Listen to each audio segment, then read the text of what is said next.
Have you ever read or listened to a book that just hit you at the exact right time? It calmed you, slowed you down, made you think differently about the world around you, and felt like the answers you've finally been searching for. That book for me is Mirrors in the Earth by Suler. Asia is an author, a trained herbalist, a Reiki master, an earth intuitive, and holds a BA from Vassar. She is no dummy. Her writing and her voice is so poetic and beautiful. It made such an impact on me that I savored every word. For me, it was an audiobook. And anytime I needed answers and needed to neutralize a very charged mood, I'd go outside and I'd put my earbuds in and listen to her lilting voice. Then I asked Asia to be on this podcast, and I had to finish it real quick. And I need to tell you, this episode is pure magic. Imagine everything around you comes alive in the most supportive and beautiful way. You are never going to walk outside again without looking at the living world around you differently. If you want to keep this podcast going, you can get all of these episodes ad-free and early by going to patreon.com/late learner. And you'll be getting a speed pass to heaven by supporting an independent creator like me. Here's my chat with Mirrors in the Earth author, Asia Suler. Welcome, Asia. Thank you so much for having me, Allison. It's really wonderful to be here with you. So I just finished your book, Mirrors in the Earth, and I have passed it on to all of my friends, and all of them one by one are calling me going, oh, this is exactly what I needed. This is exactly what I needed. And this is your first book. Can you tell me about Mirrors in the Earth? Oh, well, gosh, that just warms my heart so much to hear. Mirrors in the Earth, it's a series of nature essays. And what I say about it often is that these stories were given to me by the natural world by engaging with what, has been called the more than human world.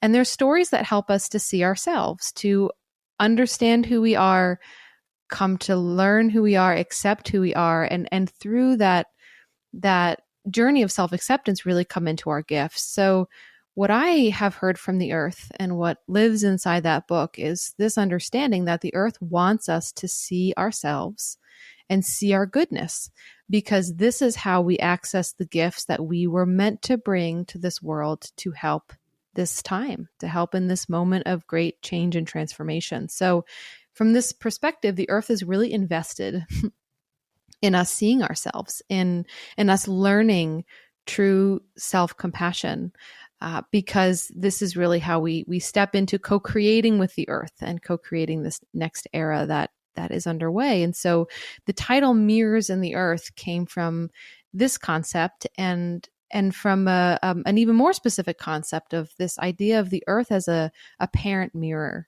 So in psychology, there's the idea of mirroring, especially when we're young. In an ideal environment, our caretakers mirror back to us, who we are. They help us to understand ourselves, our emotions, our gifts, our strengths.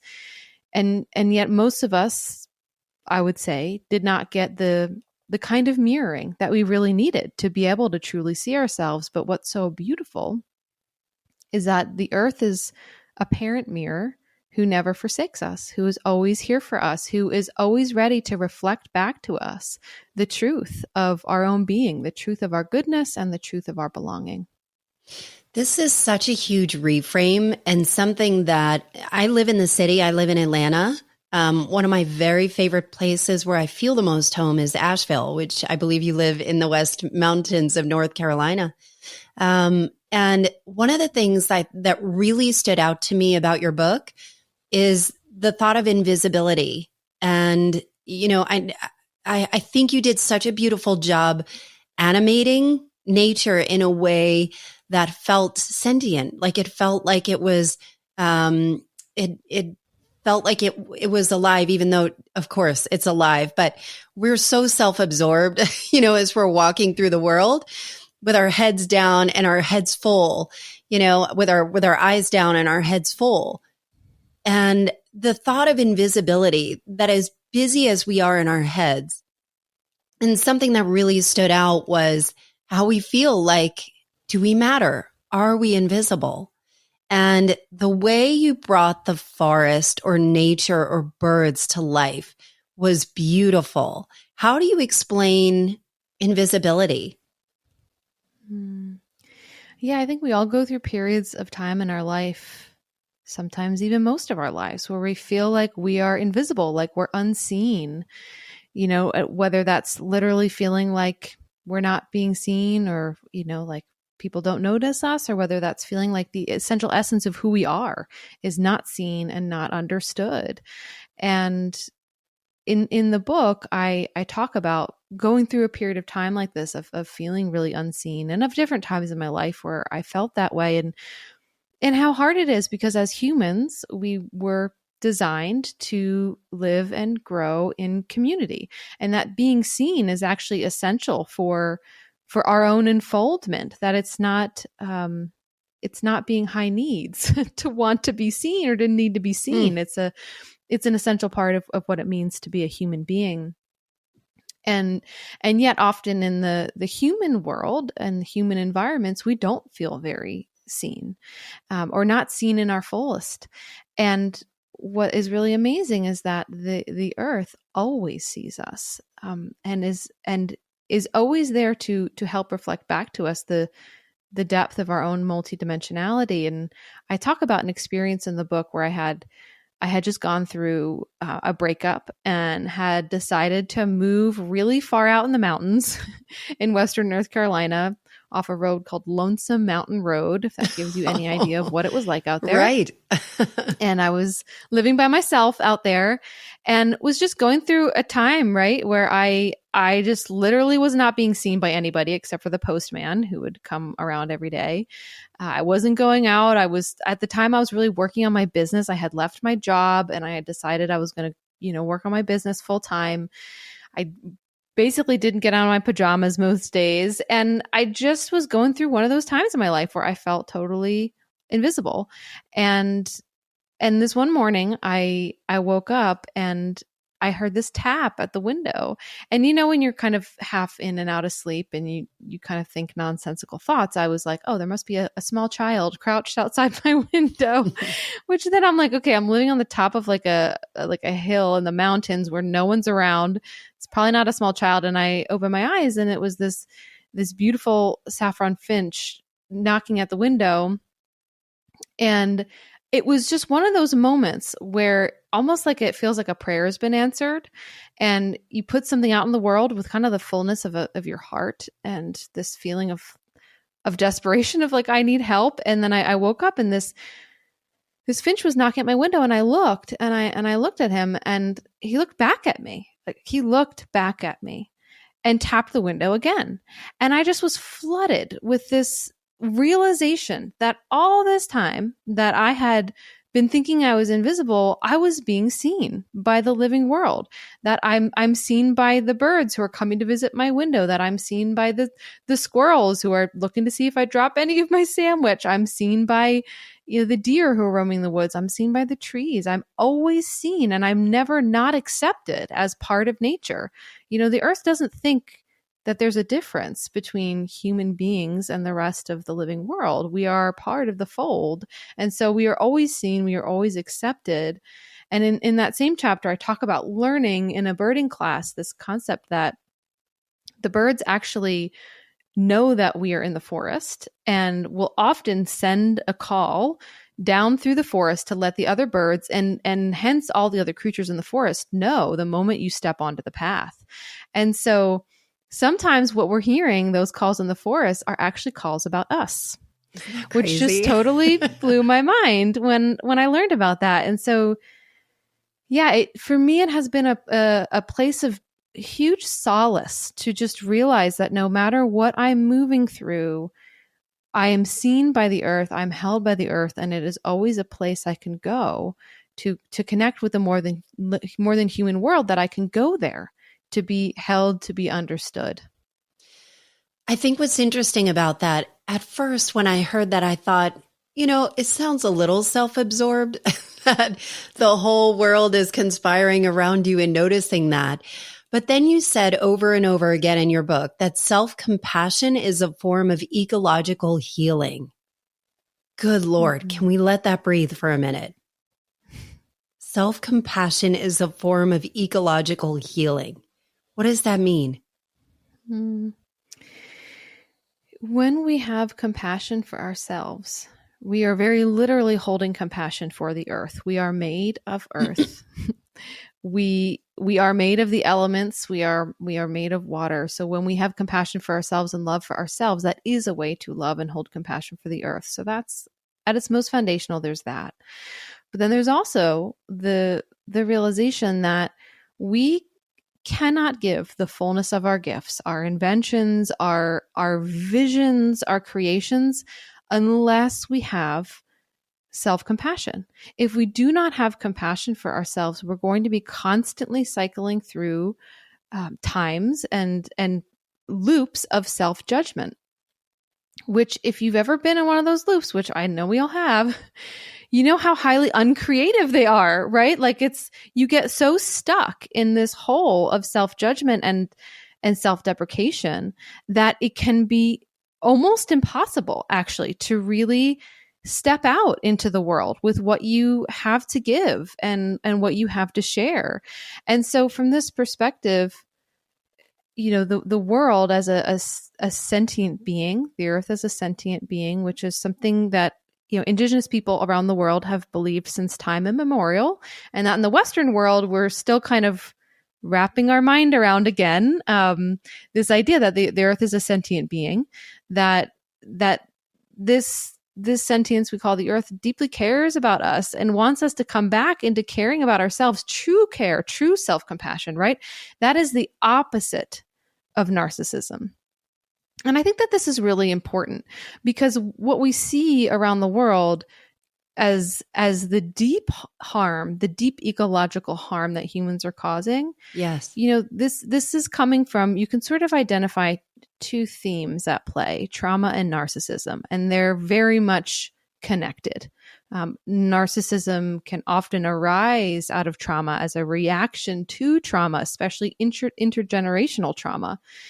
And so why do we live so far out of balance, especially, you know, in our culture in the Western world, the trauma and narcissism? And you know, what I struggled with for a long time, and what the book in many ways is about teasing out the difference between, you know, being selfish and self-focused and narcissism and self-compassion, and how they're actually the exact opposite. Because for a long time, I felt like it was selfish for me to focus on myself at all. That my role was to help other people. You know, from a very young age, I identify as a highly sensitive person and an empath. And from a very young age, you know, I received like the mirroring and the feedback that part of my deep value was the way in which I helped other people, often putting myself second. And so it was a big learning struggle for me to get to the point of thinking, oh, actually, you know, doing the things that I need to do to care for myself, to love myself, to be able to have compassion and forgiveness for myself no matter what, that's not selfish, that's okay, that's not narcissistic. You know, narcissism actually arises out of a deep, deep need for this deep, deep need to be seen and to receive affirmation. And so when we learn how to have compassion for ourselves rather than seeking it constantly from other people, which is, you know, narcissism as, you know, as a theme in the world is a little bit different maybe than the disorder or narcissistic personality disorder. Right. But as a theme in the world, it's sort of constantly needing others to see and aggrandize you. You know, and this is putting this very human desire to be seen and to be accepted, sort of blowing it up and putting it on other people in a way that actually distances you from your ability to truly see yourself. So when we learn how to actually hold compassion for ourselves through connecting with the living world, the natural world, what we actually do is we sort of drain the power away from narcissism. We stop being people who will sort of naturally fall into perhaps fawning over narcissistic elements in the world and feeling like it's our responsibility to make them feel better or to show up for them. And we also drain away any of what we might perceive as narcissistic tendencies inside of ourselves, right? Because narcissism is a hole that cannot be filled.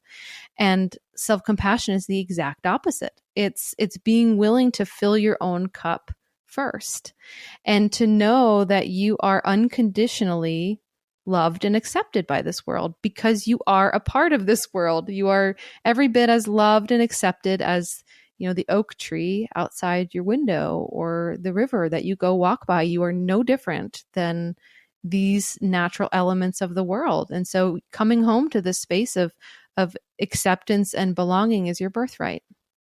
I think the belonging theme is what's coming up for me so heavily when you speak. And I know that there are times when I have been all up in my head or stressed out, and I'll go outside and I'll put your audiobook on and listening. I mean, your voice, like you just have this calming voice that immediately calms me.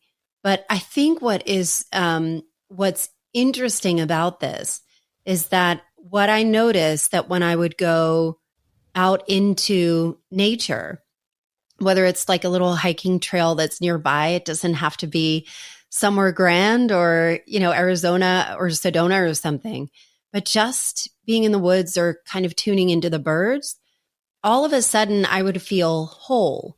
And one thing I noticed in the way you show up is you talk about, it's not about me teaching you, it's about me helping you remember. And that belonging, that wholeness, that's powerful. Like it's really powerful. I think how that does that. At what point, I'm wondering, at what point did that come alive for you in your journey? When I was in college, I was diagnosed with a chronic pain condition called vulvodynia, which is a chronic pain of the vulva and pelvic bowl. And it's a condition that there's just not a lot of efficacy in treatment in the Western world. And so I was told that there was really no recourse, that I would probably live with this pain for the rest of my life. And that the only thing that could possibly be done was to remove those nerve endings from my body. So to remove those nerves. And at the time, I remember just this like strong, still voice inside of me that said, there has to be another way. And I, at the same time, though, it was a really hard journey to be on, to be living with any kind of chronic pain is to often get very familiar with the feeling of invisibility and then being very young and being in an environment that, is sort of supposed to be like a carefree time in one's life. I felt often like I was sort of living in my own world. And the way that I dealt with the pain inside of my body was by going outside. And I was lucky where I went to school that the campus is classified as an arboretum, and there was also, woods that I could walk in and a farm across the street. And so that's what I did. I sought solace with the living world because I felt very much like there was no one I could talk to. And, this was before social media, really even before like the rise of Google. Like, I would try to like, search about my symptoms, and I maybe found like, one or two like chat forums or something, like there was just so few resources out there. And so where I went really for understanding and community and support was to the trees and to the creek. And I felt it was one of the only times in my life where I didn't feel alone. And I didn't grow up in an environment that saw, the earth as a sentient being. I grew up in the Northeast of this country in an environment where often spirituality and intellectualism were seen to be at odds. And so I wanted to be seen as smart from a young age, so I kind of really discarded this part of myself that I would call now, spiritual, but this part of myself that, thought magically and wanted to connect to the mystery and wanted to talk to trees. And so this was like a big reclamation too for myself, because I started talking to the trees because it just felt so good to just express like what the heck was going on in my life. Like I am struggling.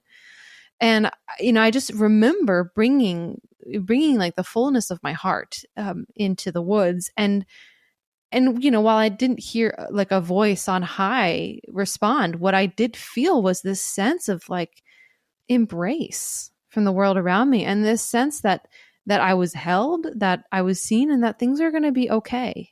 Like I didn't know how, but things were going to be okay. And I did actually heal from this chronic pain condition. It took years, and it was what initiated me onto my path as a healer. It is what pushed me into alternative healing modalities to, experience different things, see a naturopath, start learning Reiki. Eventually I became an herbalist. So it was the initiation for me, which I see with a lot of people that, something goes wrong basically. And it's often in our health, whether it's our physical health or our mental health, but something goes awry and it cannot be fixed by the current, cultural systems that we live in. We have to search beyond them. And it's really a gateway. And oftentimes it's these exact moments of crises that push us out of our homes, out of our houses, basically, and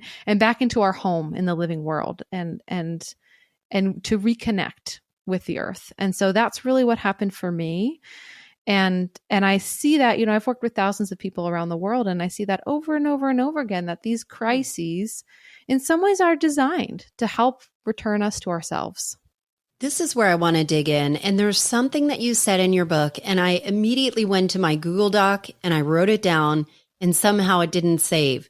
But hopefully you can help me reclaim this. But it was something to the effect of, and I think you mentioned it, I don't know that it was your saying, but it was something like, your body is a map where your heart has been. Something about trauma. Does that ring a bell? Trying to think. Well, our bodies, they do record our experiences of our lives. And it's a beautiful aspect of our bodies. And also it's an aspect that can be challenging. And so, that chapter in particular talks about the idea of reframing trauma as something that actually gives ourselves, our bodies, our lives, dimensionality and depth, that it's not just something that takes away from us. Because I think that can be the feeling sense with trauma, is like this, this terrible thing happened to me. And now I have trauma from this experience, whether it was a one-time experience or it was, more complex than that. And we can feel like we're just damaged, and that was a damaging force, and that's it. And in the book, I talk about this theory in the Earth's creation called the Theia impact theory, where early on in the Earth's formation, there was a giant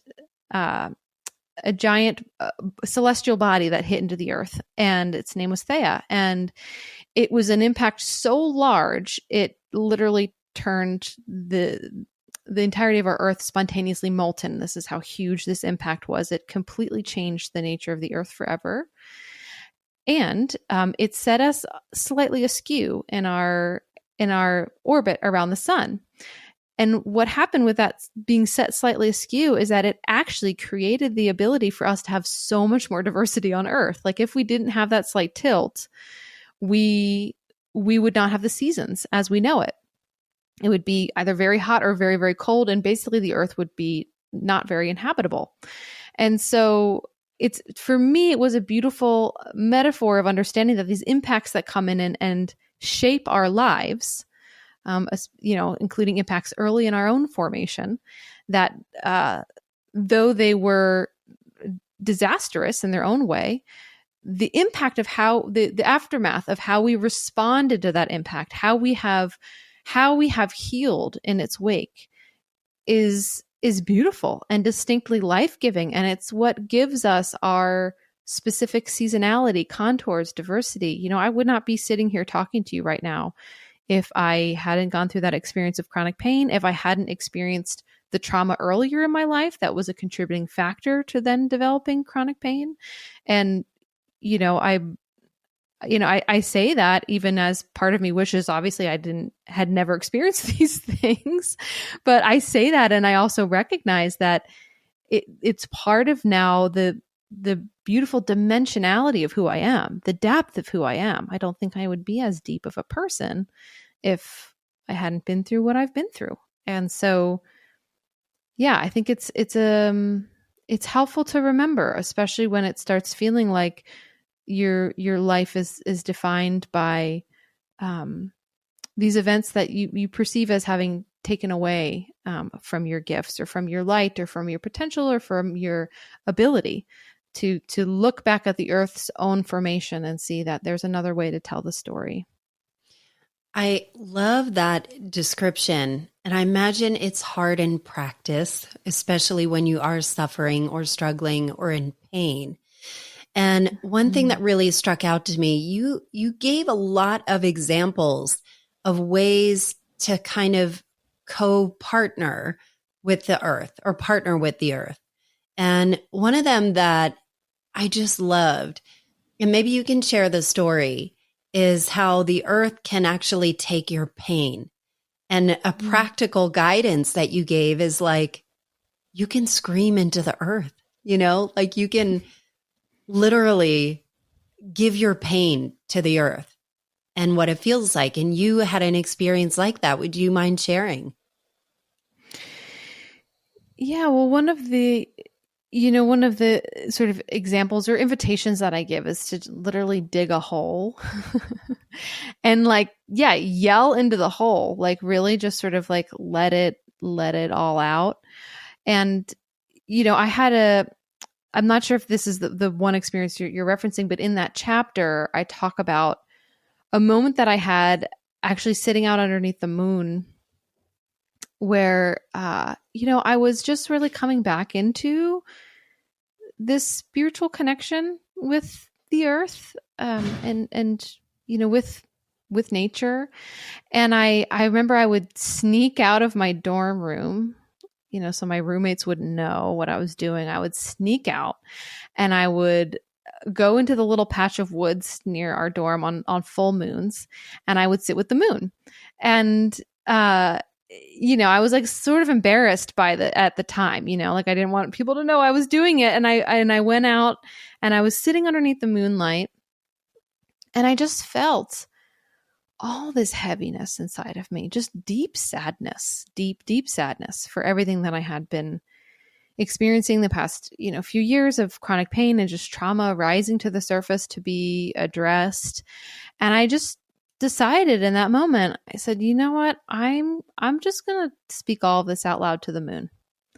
Like, I feel like the moon is here to witness me. I'm alone. Nobody knows I'm doing this. Like, it's safe to speak this out loud.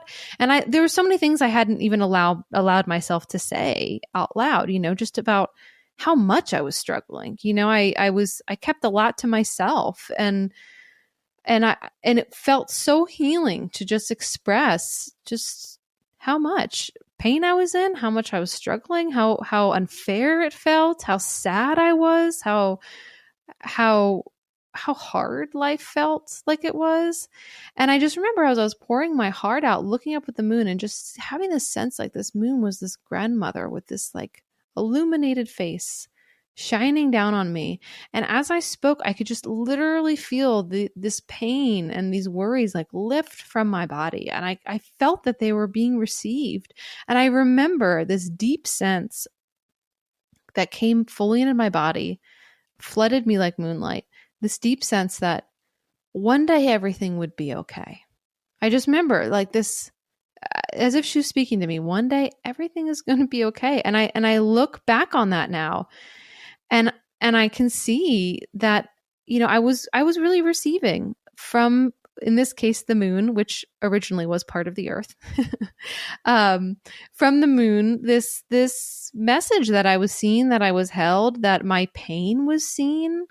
And it was almost felt like a message, kind of. It was like I was sort of speaking out loud the pain of my past selves, including my young selves. And it's almost felt like the moon was reflecting back to me a message for my future self, like the elder in me, the grandmother in me, that was like, this is a phase. It's a cycle in life, and it will end. And there's a different future awaiting you. And I have moments like that now every time I go out and am willing to just speak aloud to the earth. I'm willing to put aside my feelings of silliness or shame and just express what it is that I'm feeling, and allow the sense of the earth holding me and reaching out to me to allow it in.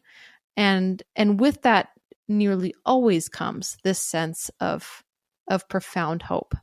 Because really, that at the end of the day, like, that is the energy that the earth runs on, is hope and regeneration. The earth does not see in the lens of endings. Everything is a transformation. Everything is a beginning. Even what we perceive to be as some of the greatest disasters, right, is just one part of a much, much, much larger journey, much larger cycle. And it is an opportunity for new life to come in, for new evolution, new diversity. So the earth will always telegraph back to us these messages of hope, because that is really the energy that the earth runs on. I love the positive and hopeful way that you look at things. And I found it very comforting that when you are feeling like that, you can always, there's something close by that can help. There are tools nearby. And I wonder, and this kept coming up for me too, it feels like you have an unconditional love for the earth. Do people let you down? Like in humans? In comparison. Oh yeah, definitely. Definitely. In comparison to the earth. Oh, for sure. Human relationships are just very complex. They are, but humans are very complex. I think the real like ninja move is if you can have that unconditional love for other people. Like that really is, the holy grail of it. And, I am also deeply empathic, but I'm also a highly sensitive extrovert. So I have a very different experience, and I kept thinking about like taking this on and how much comfort, is it hard to be out in the world with a lot of people that aren't always so forgiving of you, Yeah, everyone's experience is different in terms of like their own nervous system and their own emotional landscape. So for me, I feel like in some ways it's a lot easier for me to love other people unconditionally than it is for me to love myself unconditionally. And that's the way that I tend to operate, right? Is like, instead of being like, well, I'm going to judge that person for whatever just happened, I immediately turn on myself. Well, something's wrong with me that they interacted with me like that. Like I did something wrong, which is a very empath thing to do. So I think for me, what feels challenging about, being out in the world at times and interacting is because I am such a sensitive person. There's a term, if people aren't familiar with it, called the highly sensitive person, that was coined by Dr. Elaine Aron. And it literally is a nervous system trait. The highly sensitive people make up about 15 to 20% of the population across many different species. And it literally means your nervous system is just you're more attuned to sensory input in the world around you. And what that means is that you can get really overwhelmed very easily. You get overwhelmed by bright lights or loud music. You you're often very empathic, so you can get overwhelmed by interactions with other people. Often highly sensitive people are constantly tracking the world around them, including constantly tracking other people, other people's feelings, what other people are going through. And so it can be very exhausting. And I notice what happens in my nervous system when I get under-resourced. And, introverts get their energy normally from, their internal landscape or being alone, versus extroverts really receive energy from other people. So if you're also introverted, then, what can happen is your nervous system sort of starts getting into danger zone of overwhelmed and under-resourced. And then you sort of go into your patterns, right? It's like, because you don't have the resources to reason through the moment, you sort of fall back on whatever your patterns are normally from earlier in your life, childhood, developmental years. And so for me, those patterns were often internalizing it, being like, there is something wrong with me, that I feel this way, or that I'm struggling, or that even this person acted this way. Like there's something I should be ashamed about. This is something I need to fix inside of myself. And so, this is a big reason why I wrote the book for other sensitive people and empaths, because it's this self-love piece is a huge struggle, especially when your pattern is to immediately go into a place of self-blame. So yeah, I would say that for me, it's harder to love and have compassion for myself than it is to love and have compassion for other people. And, while I recognize people, people struggle, right? Like we all struggle. And yeah, sometimes I struggle with other people. Sometimes I'm like, why did that person do it like that? Or why did they talk to me like that? It's like, just human. That's just human, and I think it's been helpful for me to realize that, yes, while there is a specific set of the population that is quote unquote highly sensitive, humans in general as a species are incredibly sensitive. You wouldn't think it, because we've been so successful and establishing ourselves in nearly every environment on the earth, but we are super duper sensitive as a species. I mean, our sensitivity to trauma is like immense, like other species experience trauma and they're really good at shaking it off. Humans experience trauma and it's like, we need all these cultural systems to be able to release it from our bodies. So, I think just having compassion for humanity in general, that somehow this incredibly sensitive species was able to, spread throughout the entire world, and in a way that, we sometimes highly sensitive people deal with their sensitivity, right, by numbing out. And so that's kind of what we've done as a species, is we've sort of numbed out. We've been like, I'm not sensitive. No, not me. No.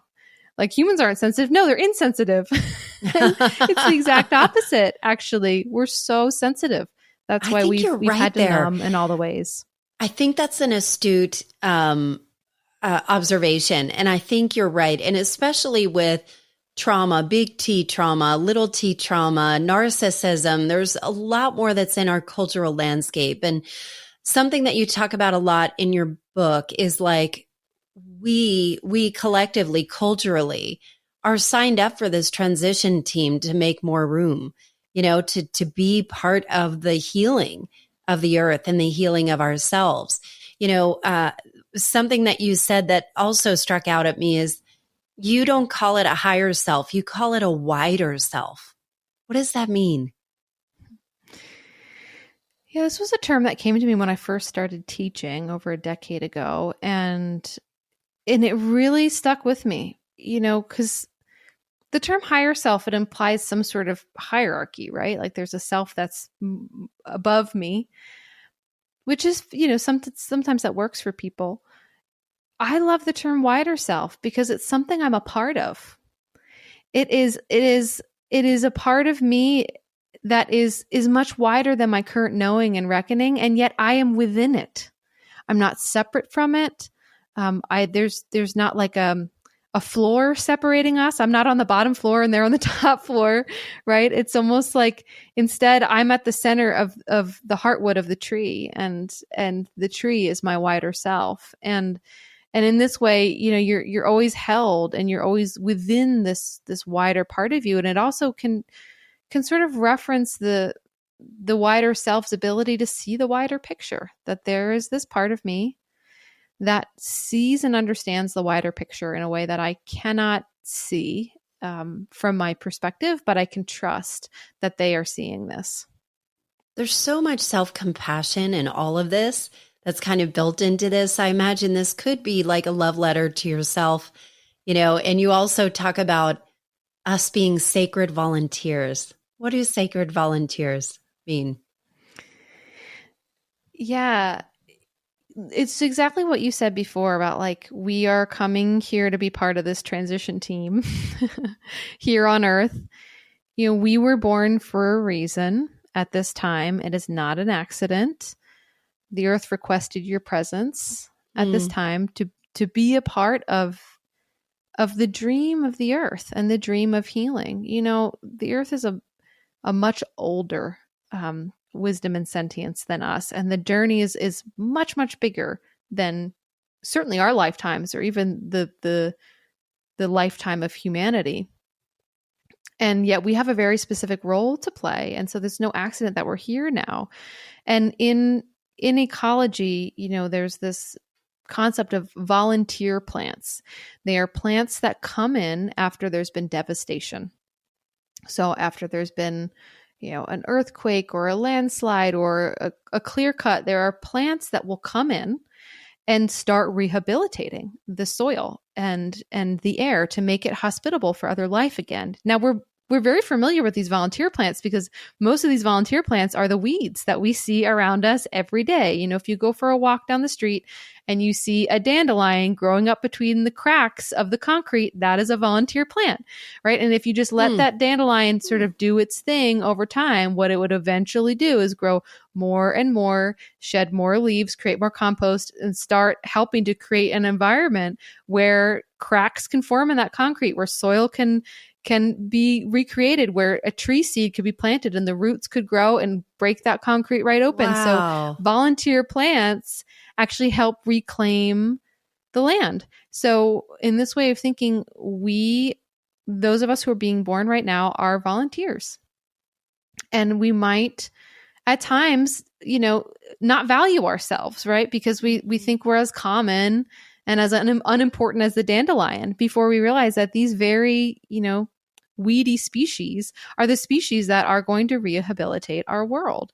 And it's the same for us. We are sacred volunteers. We came here to grow where we were planted, right? Not like you have to stay where you were born or anything, but to grow where you are planted, whether that's, deep in the country or in the heart of the city, to grow there. And by growing there, by tuning into your self-acceptance, your self-compassion, and therefore accessing understanding and giving your gifts, that you are bringing an essential energy to the world that is here to shift the tide. Your words are like a beautiful song. And I figure we can close on something that I wrote down. And you said, our world has hit its expiration date, and we are the deliverers of both its demise and its rebirth. So beautifully said. How do people work with you, Asia? You have lots of ways that you are of service to the community and people that are looking to maybe reconnect back to themselves through nature. Yeah, I offer a series of online courses. I have both longer programs and shorter single classes if folks are interested. Those can be found on my website, which is asiasuler.com, or the longer URL is onewillowapothecaries.com. That is also where you'll find my apothecary. So I carry flower essences. That was it's something I talk about in the book, but flower essences for me were a huge opening into this world of natural medicine and of understanding my own natural gifts. So yeah, those are definitely two avenues to connect. I also send out a newsletter every other week, and that's really where I do my most personal sharing. So if you're interested in that, you can sign up on the website. And then I am on social media. So I'm on Instagram, Facebook, and YouTube. And so I also put out content on those 3 channels, and I love connecting with people there as well.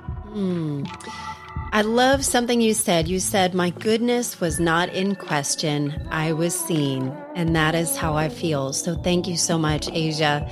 Thank you for your work, and thanks for your time in sharing your gifts with us today. Oh, thank you so much for having me, Allison. It's just been such a delight to connect with you and all these beautiful people that you've gathered here. Sheesh, isn't Asia's voice like heaven? And not only that, she has such a way with words. It had forever changed the way the living world, well, comes to life. You can buy her book, Mirrors in the Earth, and work with her in the links in the show notes. As for me, I'm working on a beta mastermind membership for you. Yes, you heard that right. And I'll be announcing it soon at a special introductory rate. So if you haven't already subscribed to my weekly blog where I give you insightful tips to maximize your energy and help you on your journey of self-discovery, go to AllisonHare.com and sign up there. As always, be good to yourself so you can be better for others. And if I don't see you on the socials, I will see you next week on the podcast. Thanks for listening.